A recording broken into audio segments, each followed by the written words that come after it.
Do you like geographical anomalies? Welcome in Baarle-Hertog, Baarle-Nassau, as I'm sitting literally on the Dutch-Belgium border. Hey, if you're new to this channel, welcome to History Hustle. I'm a history teacher hustling history from the most interesting historical places in the world. Consider subscribing, hit the notification bell to join the hustle. Let's start. Baarle-Hertog is basically a Belgian exclave in the Netherlands, in the southern province of North Brabant. You should look at the map and then you can basically say, well, basically a bunch of Belgian exclaves, because there's more of them. How did it got this way? In 1198 we had Henry I of Brabant and Godfrey II van Schoten, the Baron of Breda. Henry, he leased the area of Baarle to Godfried, with some exceptions of some territories that either belonged to himself or were leased to other people. Now, basically we now had Baarle under the Duke and Baarle under Breda.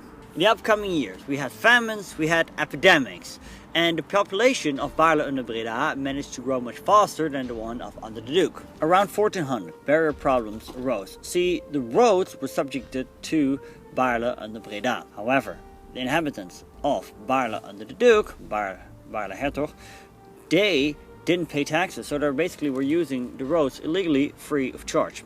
So, what happens was that the inhabitants of Baarle under Breda just blocked the roads. And as a result of that, the inhabitants of Baarle under the Hertog, they blocked the road to the church. So, what did the inhabitants of Baarle under Breda do? They simply built a new church. By now, Baarle under Breda was called Baarle-Nassau because of their lord, Engelbert I of Nassau-Dillenburg. And basically, Baarle under the Duke was called Baarle-Hertog. Hertog means Duke in Dutch. In 1479, Engelbert II, he cut between this mess and he basically gave all the same rights and obligations to all inhabitants of Baarle. Flash forward to 1648, the Peace Treaty of Münster, ending the 80 Years' War between the Spanish Crown and the Dutch Republic. The southern parts of the Netherlands, nowadays Belgium, remained part of Spain, and also Baarle-Hertog. In 1715, the Spanish Netherlands became the Austrian Netherlands, ruled by the Habsburg monarchy. Emperor Joseph II wanted to solve the enclave matter by handing Baarle-Hertog over to the Dutch Republic in return of Ulricote and Castlereagh. These plans were not carried out. In the aftermath of the French Revolution, both Dutch Republic and the Southern Netherlands were absorbed into the First French Empire. After the Vienna Congress, 1815, the United Kingdom of the Netherlands was established, with both Baarle-Netherlands and Baarle-Hertog found themselves again merged into one state. Then, in 1830, the Belgians seceded from the Netherlands, and yep, they took their enclaves with them.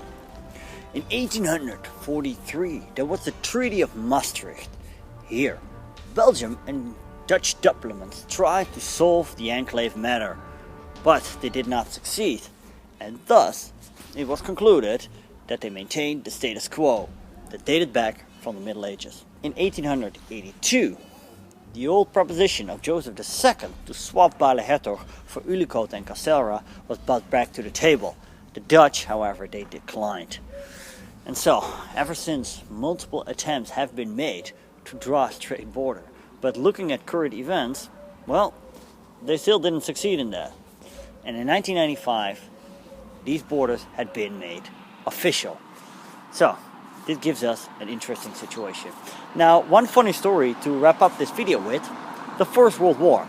Most of Belgium was under German occupation, but the exclaves of Baarle-Hertog, they were not. And one of the exclaves functioned as a Belgian telegraph station. Now the Germans, they sent spies at some point, and at one moment, one of the German spies was caught by the Belgians in one of their enclaves.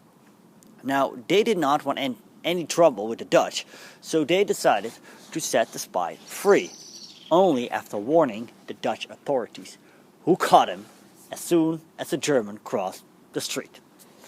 And thanks to this, a whole network of spies had been discovered by the Dutch. If you want to know more about the Netherlands during the First World War, you can click right here. Please consider subscribing, or better yet, become a Patreon. Because with your patronage, I can make better, cooler, and more awesome content for you. Until next time.